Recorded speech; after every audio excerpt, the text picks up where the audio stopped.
Kas namelyje gyvena? Kas namelyje gyvena? Ar kas gyvena namelyje? Miglė. Nu, Miglė. Namelyje gyvena. Namelyje gyvena. Gerai, mergaitės. Trumpas interviu. Ne. Gerai, klausykit. Įspūdžiai. Kokie įspūdžiai? Koks įspūdis? Kokius įspūdžius parsivešit namo iš šitos stovyklos?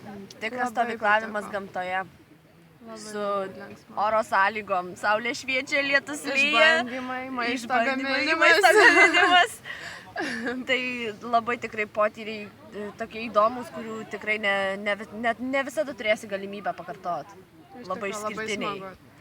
Miglė tai daug stovyklavus, o Inesa? Aš ne, aš pirmą kartą. Man O tai kaip pirmas kartas. Gerai, Tai tada labai pasakyk, patinka. kas buvo pirmą kartą?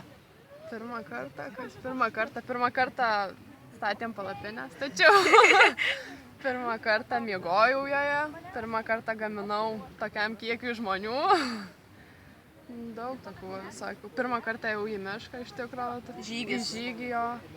Žygis Tikrai ir man labai buvo smagu. pirmas. Jo. Tai aš manau, šitas pirmas kartas, ne paskutinis. Ne, Tikiuosi. tikimės tikrai, kad ne. O kokių, sakykime, žinių įgijot?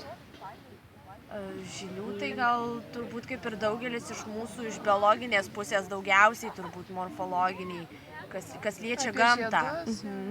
Apie žiedus, lapus, jų įvairias formas, kraštus ir visokius kitokius morfologinius požymius. Gerai, ačiū merginos, pailsėkit. Būtinai.